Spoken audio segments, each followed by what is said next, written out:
Jenius medis. Lanjut lagi, jangan lupa like, komen dan share cerita ini ke media sosial yang sahabat punya. Terima kasih. Bab 436-440. Pertempuran sudah dekat. Pria yang dipanggil Ergo ini benar-benar memiliki kekuatan. Dia dengan mudah mengalahkan lawannya dengan postur yang benar-benar menghancurkan, yang menarik sorakan lagi dari penonton. Sebentar lagi, akan ada pesaing baru. Eliminasi dan penggantian pesaing baru. Siklus ini berlangsung selama hampir 2 jam, dan antusiasme penonton tidak berkurang. Dou Shuai, Yu Jie dan Chang Sanshi mulai tidak sabar, terutama Chang Sanshi yang sudah lama tidak menunggu, Master Li muncul. Bajingan itu, kapan kamu akan keluar? Chang Sanshi terbakar. Tepat ketika dia tidak bisa menahan nafas dan tidak bisa menahan api, Yu Jie tidak bisa menahannya. Kalian berdua, kapan kamu akan melakukannya? Chang Sanshi menoleh dan berkata, kenapa kamu tidak melakukannya dulu? Ya, kamu adalah penyelenggaranya. Tentu saja, kamu harus menjadi orang pertama yang memberi contoh kepada semua orang. Yu Jie menyeringai. Lelucon. Saya tuan rumahnya, benar, tapi saya tidak punya aturan. Chang Sanshi tidak begitu mudah untuk ditipu. Awalnya, kompetisi semacam ini adalah tentang siapa yang bisa lebih tenang. Jika dia tidak bisa tenang dulu, dia mungkin akan menunjukkan kekurangannya. Baiklah. Biarkan kalian berdua tinta, aku takut untuk tidak bermain. Dou Shuai diam-diam melihat ke arah tertentu dan melihat Jericho Lee memberi isyarat padanya secara diam-diam. Dia mengerti dan berkata kepada Yunyang di sampingnya, Tuan Yun, kamu harus melakukannya dulu. Bagus. Yunyang menganggukkan kepalanya dan memandang dengan nada mencemooh kedua pria yang bertarung di arena tantangan berikutnya. Sekarang pemenangnya adalah Master Sabuk Hitam 5 paragraf yang sedang belajar taekwondo. Namun, kekuatan semacam ini jelas tidak layak untuk disebutkan bagi Yunyang. Ia mendorong kaki kanannya ke tanah, tubuhnya ditarik ke atas seperti cangkang, melompat setinggi 3 atau 4 meter, dan mendarat di arena tantangan seringan lalat. Tangan ini menarik perhatian penonton yang terkejut, mereka belum pernah melihat seseorang bisa melompat setinggi itu dengan mudah, aksi pendaratannya begitu alami dan ringan. Yunyang memandang pria itu dan bersenandung dingin, akui kekalahan, kamu bukan lawanku. Jika kamu tidak ingin terluka, kamu akan menyerah dan mundur. Dirinya mengaku kalah. Lawannya sangat marah. Dia segera terbang, mengangkat kakinya dan menendang dahi Yunyang. Saya tidak tahu baik atau buruk. Mata Yunyang dingin. Dia mengulurkan tangan dan menggenggamnya dengan lembut, memegang yang lain menendang kaki samping secara langsung. Apa? Bagaimana mungkin pihak lain bisa terkejut? Dia menggunakan seluruh kekuatannya untuk membuat kaki, apakah begitu mudah untuk mengambilnya? Ini konyol. Keluar dari sini. Yunyang meraih kakinya dan melemparkannya dengan punggung tangannya. Seluruh lawan terbang di atas arena tantangan seperti satu paket. Dia menggambar parabola dan terbang keluar dari arena tantangan. Akhirnya, dengan keras, ia mendarat di tanah di depan penonton. Sudah kubilang untuk mengaku kalah, kamu harus meminta masalah. Menyaksikan orang-orang berguling-guling di tanah, meratap dan menjerit, seluruh penonton terdiam. Seorang master sabuk hitam taekwondo terlempar ke arena tantangan seperti sampah. Mereka tidak punya mata, bukan? Siapa selanjutnya? Muncul dan mati Yunyang sangat arogan, tetapi postur tubuhnya, ditambah dengan temperamen unik seorang pejuang, tampak seperti ahli seni bela diri dengan gaya yang hebat. Itu hanya pukulan bagi lawan. Apakah kamu baru saja melihat dengan jelas? Dia meraih kaki Master Taekwondo dan melemparkannya keluar, Master Sabuk Hitam tidak bisa menyakitinya dengan seluruh kekuatannya. Seberapa kuat kekuatannya? Saya berkata, bagaimana orang yang diundang oleh orang besar bisa menjadi karakter yang sederhana? Sepertinya orang biasa tidak bisa mendapatkan 5 juta. Sangat kuat, bukankah itu berarti dua ahli yang diundang lainnya mungkin sama kuatnya?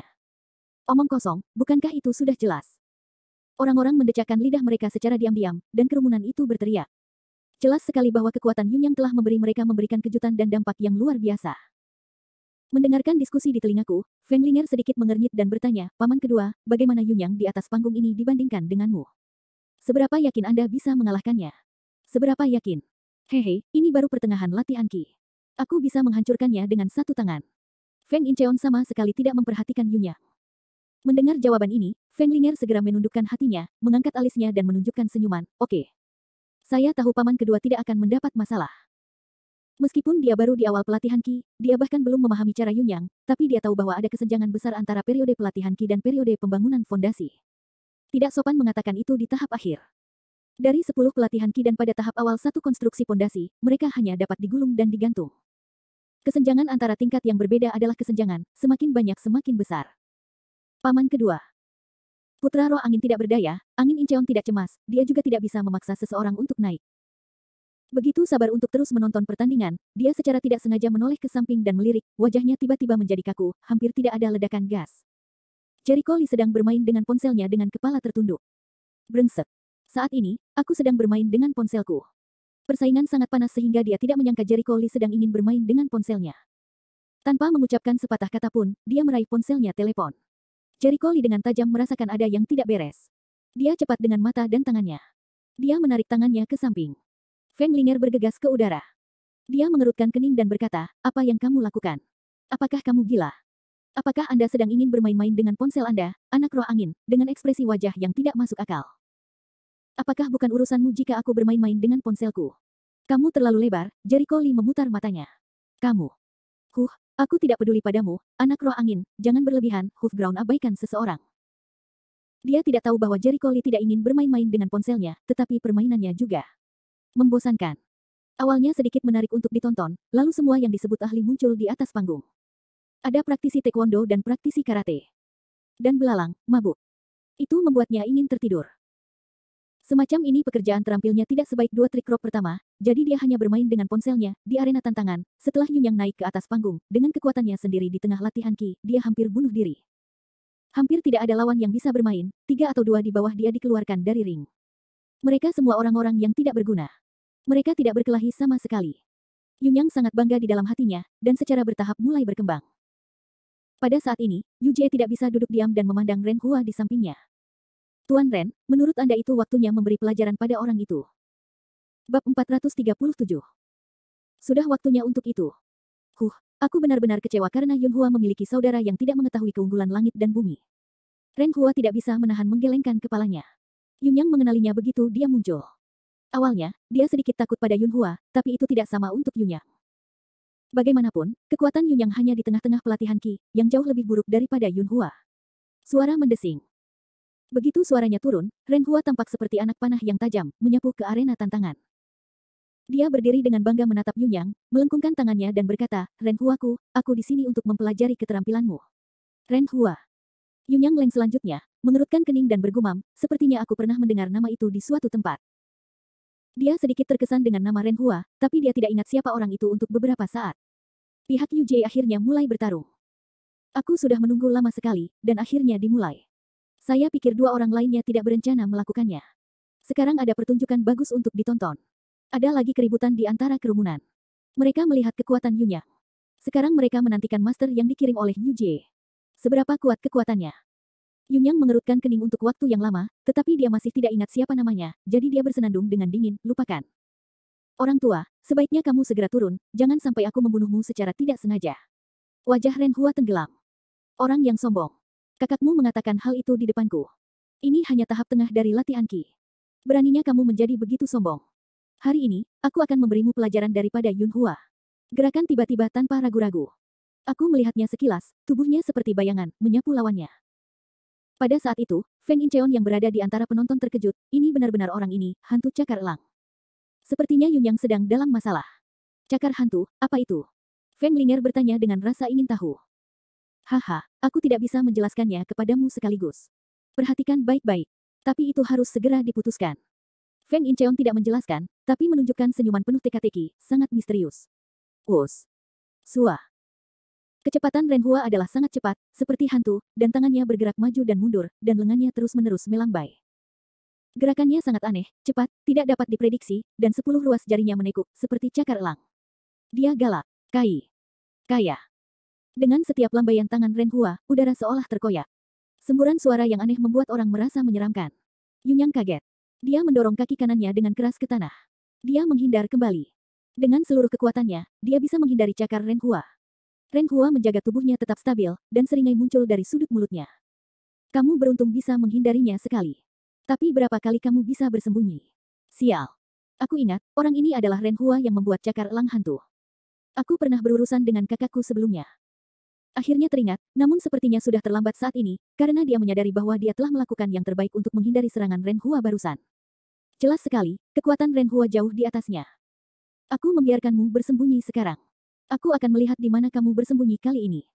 Makan aku, bentak Ren Hua, kecepatan kakinya melonjak, dan cakar elang hantu saling menggorok tenggorokan. Tidak. Yunyang kaget dan cepat mundur. Namun, ruang arena tantangan terbatas. Dalam sekejap mata, dia terpaksa berada di tepi arena tantangan. Sial. Yunyang, yang tidak punya pilihan selain mundur, hatinya kejam. Dia berlari Zenki dengan tergesa-gesa, menyilangkan tangannya dan menahan serangan Ren Hua berikutnya. Aku akan membelamu.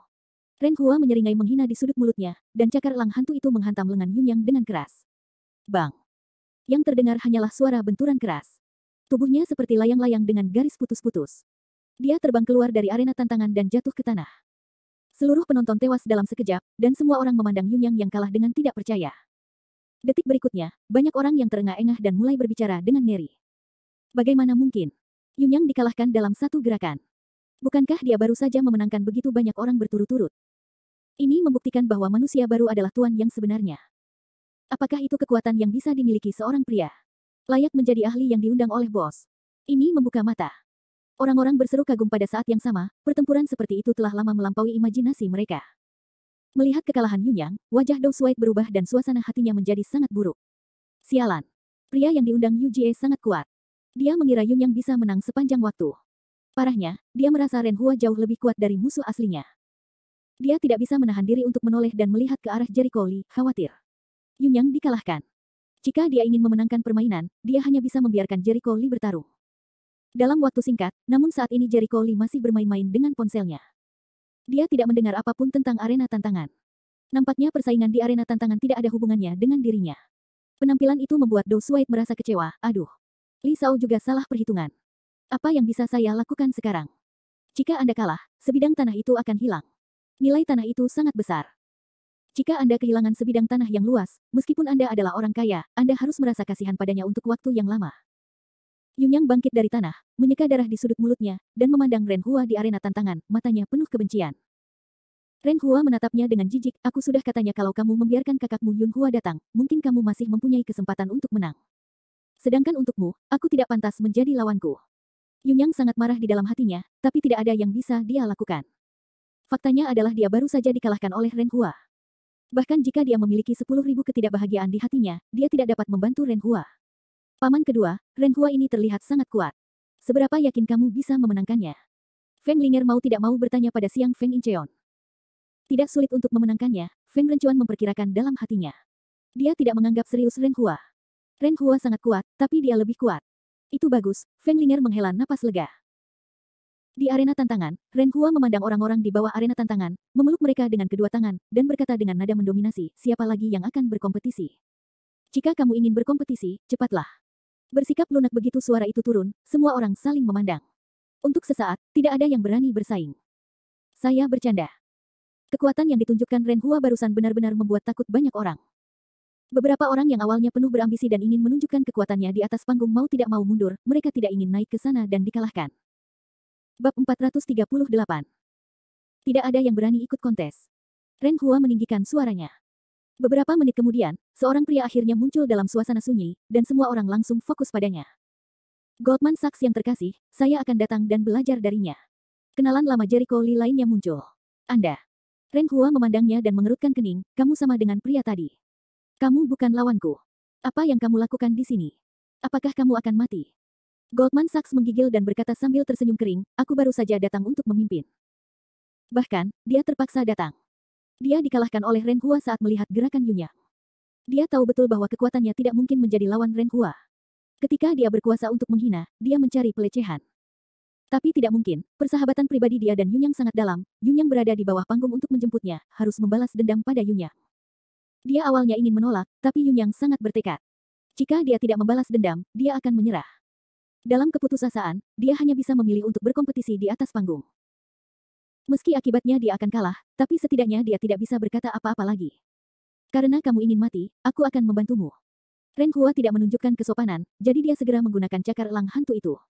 Goldman Sachs mengertakkan gigi dan bergegas menyerang. Tentu saja dia tidak berani menghadapi tantangan tersebut. Dia jelas bukan lawan Ren Hua. Jika dia ingin menghindari pukulan dan mengurangi rasa sakit, dia harus menghindari keunggulan lawannya. Bang! Satu pukulan dan satu cakar, dua orang bertarung. Goldman mencoba yang terbaik untuk menghindari serangan Ren Hua, bukannya memikulnya dengan keras. Pada saat yang sama, mereka mencari peluang untuk melawan. Di luar dugaan, beberapa di antaranya gagal memenangkannya. Pertarungan sengit tersebut membuat penonton terhibur. Goldman Sachs cukup pintar untuk mengetahui bahwa ia pasti akan kalah jika harus bekerja keras, tetapi cara oportunistik seperti ini tidak dapat membantunya mengalahkan para pesaingnya. Feng Incheon tidak bisa menahan diri untuk tidak menggelengkan kepalanya. Feng Linger tidak bisa melihat jalan keluarnya. Dia hanya melihat pertarungan di antara mereka berlangsung sengit. Dia merasa sedikit membuka matanya. Dia tidak bisa menahan cibiran pada Jericho Lee di sampingnya. Lihat. Ini adalah duel master yang sebenarnya. Apakah kamu merasakan betapa bodohnya kamu sebelumnya? Oh, Jericho Lee tersendat, matanya menyapu arena tantangan secara acak. Dan minatnya tidak cukup. Saya kira tidak demikian. Saya rasa hanya itu saja. Dia menundukkan kepalanya untuk bermain dengan ponselnya. Di satu sisi angin, Incheon kesal, nak. Tahukah kamu apa yang kamu bicarakan? Mereka yang tidak tahu tidak kenal takut. Cakar elang hantu adalah seni bela diri yang terkenal. Berharga dan sulit untuk dikembangkan. Kebanyakan orang memilikinya belum pernah mendengar tentang seni bela diri seperti itu. Bukan berarti kamu adalah orang biasa dan tidak tahu apa-apa tentang kesatria.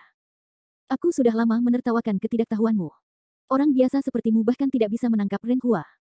Kamu tidak tahu harus berkata apa, tapi bicaralah yang besar di sini. Kekuatan super Ren Hua yang ditampilkan oleh seorang petarung tangguh sudah menjadi hal biasa di mulut Jericho Lee. Saya khawatir siapapun yang berwawasan luas tidak akan tahan. Cakar. Jericho Lee mengangkat kepalanya, memutar matanya dan berkata, dia harus menyentuh ujung mantelku terlebih dahulu. Aku berdiri dan membiarkan dia bertarung. Dia tidak bisa menyentuhku sama sekali. Dia sangat serius, sangat tenang dan serius. Oh, sombong, kamu Feng Linger langsung mencibir. Linger, abaikan dia. Tonton pertandingannya. Feng Rencuan menganggap berbicara dengan Jericho Lee hanya membuang-buang air liur. Dia menoleh dan jelas tidak ingin berbicara dengan Jericho Lee lagi. Bocah seperti ini yang hanya bisa menyombongkan diri dan tidak mengetahui kehebatan langit dan bumi benar-benar gila sebelum diselamatkan dengan niat baik. Dia harus tertiup angin di puncak gunung dan jatuh sampai mati. Feng Linger tampak menghina dan jijik, dan berkata dengan jijik, saya telah melihat banyak orang seperti Anda yang tidak memiliki pengetahuan diri dan suka menyombongkan diri. Ini semakin menjengkelkan. Mengapa Anda tidak mengatakan bahwa Anda memang demikian?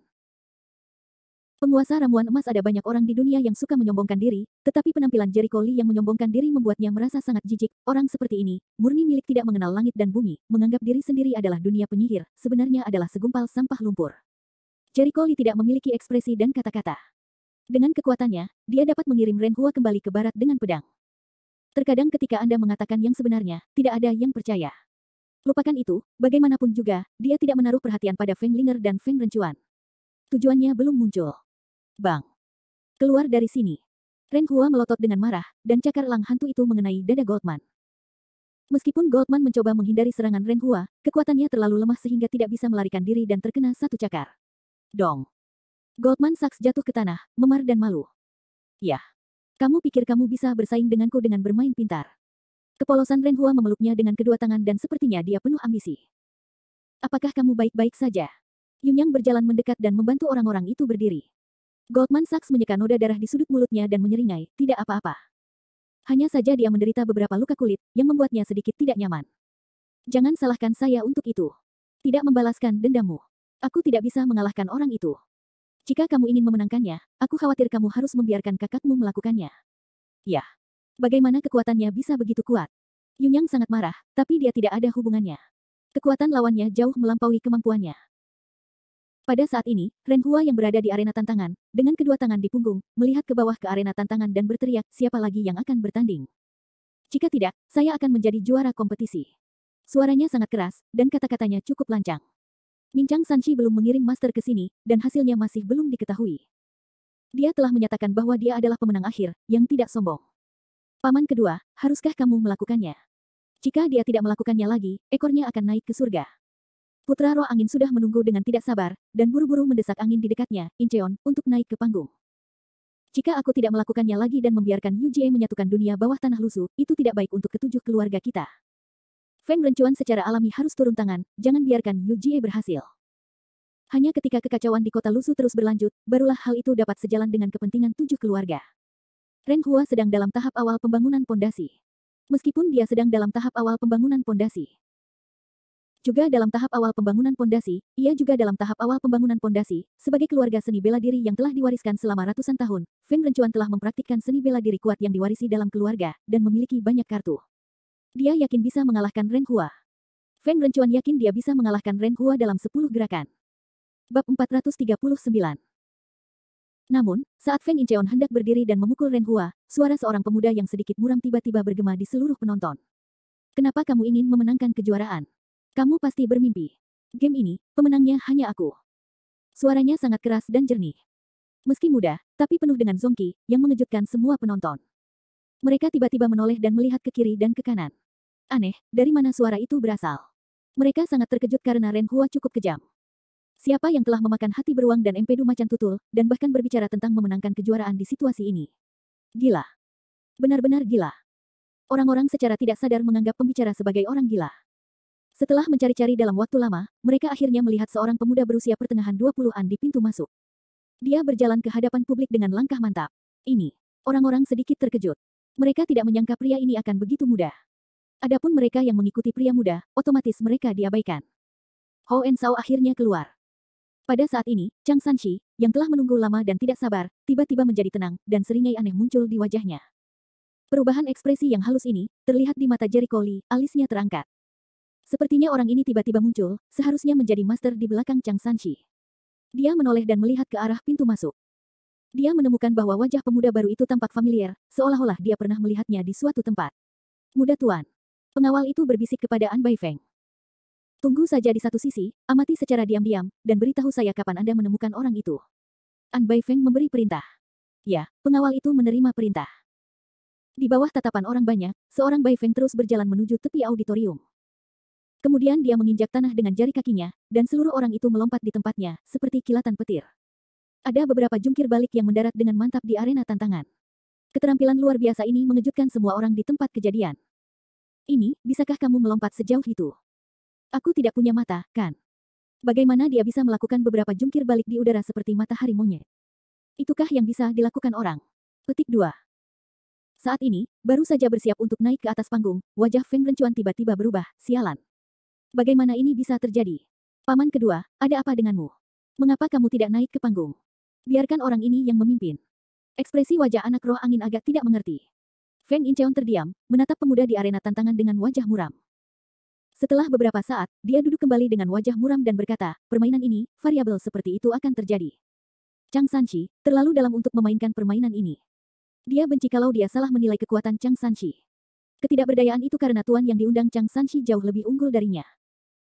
Bukannya dia meremehkan dirinya sendiri. Baru saja, kecepatan ledakan Bai Feng dan cara terbangnya membuktikan bahwa penerapan ki sejati Bai Feng adalah sempurna, dan kekuatannya pasti sangat kuat. Kekuatan seperti ini bukanlah yang bisa dia bandingkan. Dia hanya ingin mati. Di arena tantangan, Ren Hua ditakuti oleh tangan An Bai Feng Lu, dan wajahnya seputih kertas. Kamu dan aku, keluar dari sini. Kekuatanmu sama sekali bukan lawanku. Kalau tidak mau mati, keluar dari sini. An Bai Feng tanpa kesabaran sedikit pun, tegur suara marah. Awalnya, dia mengamati dalam kegelapan, menunggu beberapa jam, tapi dia tidak melihat Tuan Li muncul. Dia benar-benar tidak sabar, jadi dia mengambil tindakan saat ini. Tentu saja, dia sangat ingin melawan Li. Dia bukan siapa-siapa seperti Ren Hua, jadi dia tidak akan sopan kepada Ren Hua. Sialan. Beraninya kamu meremehkanku. Ren Hua sangat marah. Meskipun dia tahu bahwa kekuatannya tidak sebaik lawannya, dia masih cukup kesal jika dipandang remeh.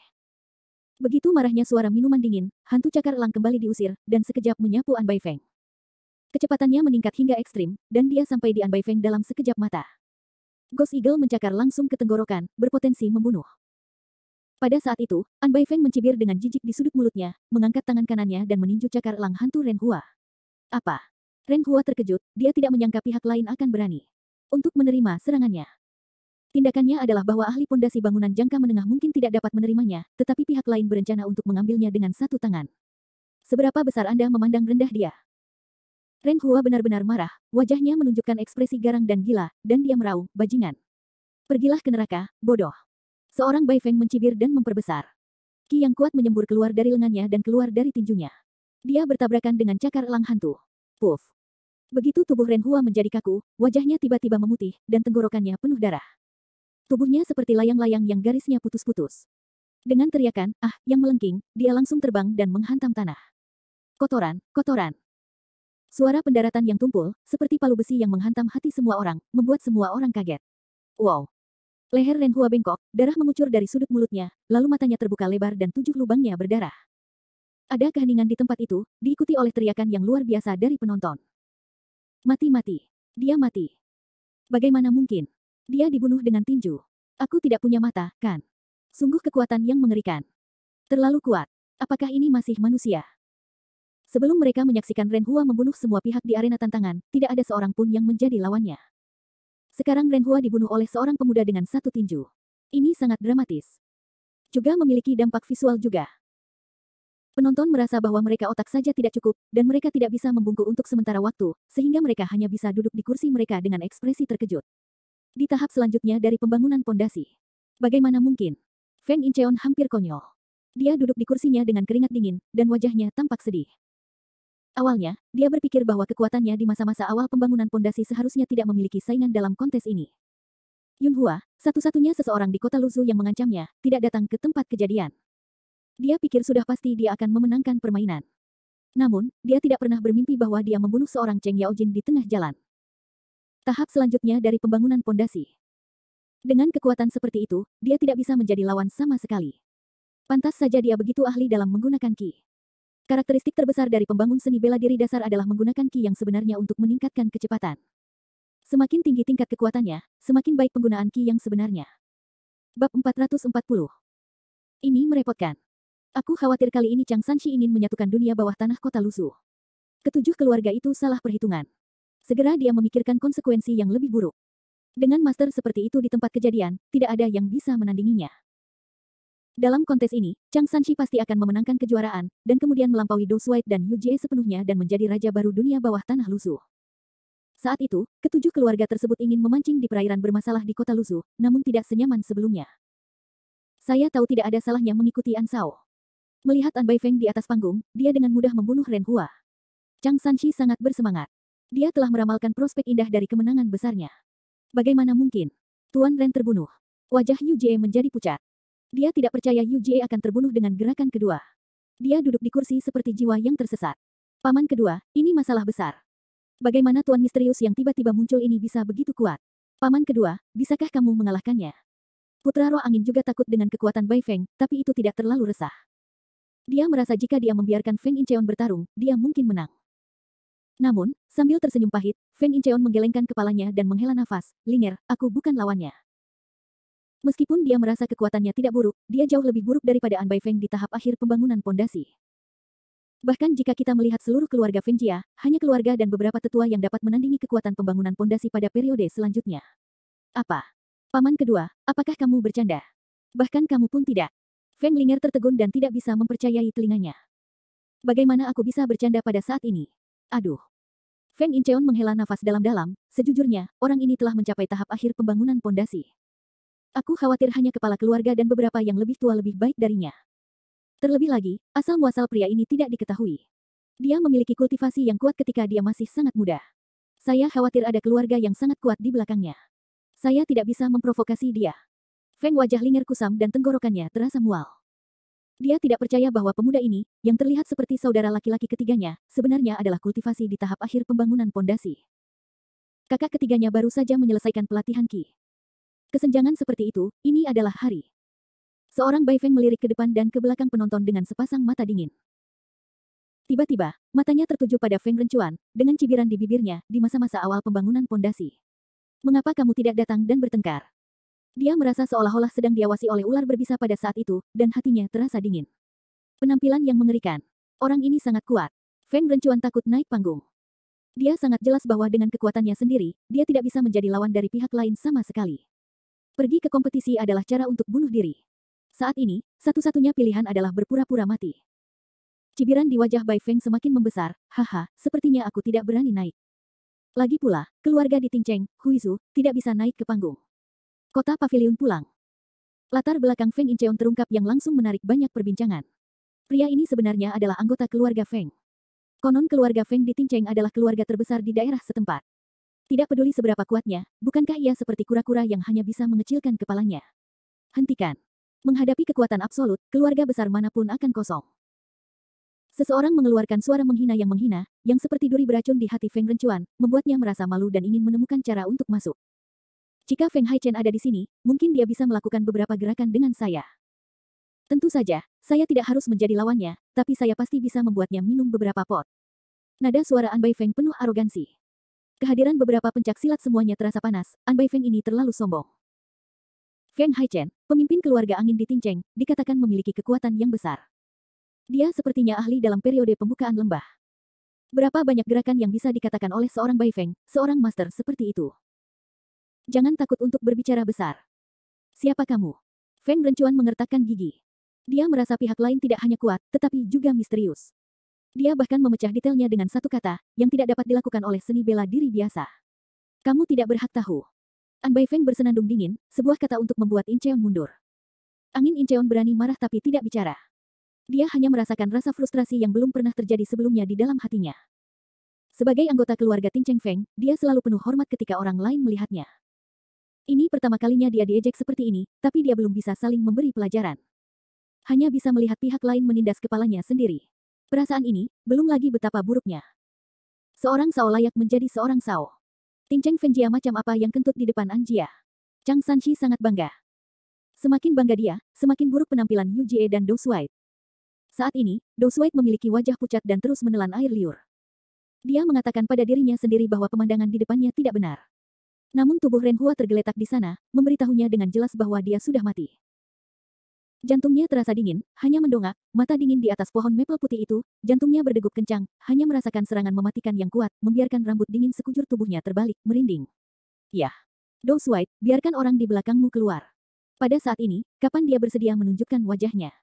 Nada suara Bai Feng memancarkan aura pembunuh yang kuat. Dia mencari Tuan Li. Yu Jie tiba-tiba mengangkat kepalanya. Banyak orang di tempat kejadian yang tertarik. Mereka tidak menyangka bahwa orang yang tiba-tiba muncul itu sebenarnya mendatangi Li Ye. Dou Suai menelan ludahnya dan berkata, saya. Begitu dia membuka mulutnya, mata dingin An Baifeng menyapu, kenapa, kamu masih ingin bermain trik? Aku akan memberimu satu kesempatan terakhir untuk mengeluarkannya dari sini. Dia membunuh adikku Baiyun. Aku akan membuatnya membayar untuk ini. Apa? Tuan yang tiba-tiba muncul berkata, adik laki-lakinya dibunuh oleh Tuan Li. Tidak heran dia akan mendapat masalah dengan Tuan Li. Orang ini dapat dengan mudah membunuh Ren Hua, dan kekuatannya tak terduga. Adik laki-lakinya harus menjadi ahli dengan kekuatan besar. Jika Tuan Li bisa membunuh seorang pejuang, bukankah itu berarti Tuan Li juga? Banyak orang memikirkan hal ini, ekspresi wajah mereka tiba-tiba berubah, semua menatap dengan kaget hingga ingin benar-benar menatap. Setelah kompetisi hari ini, siapa yang tidak mengetahui kekuatan dari seorang pendekar? Seorang pendekar yang kuat dapat dengan mudah memusnahkan musuh tanpa usaha apapun. Apalagi bagi orang-orang bertubuh besar seperti Chang Sanshi, mereka lebih mengetahui kengerian dari kekuatan yang kuat tersebut.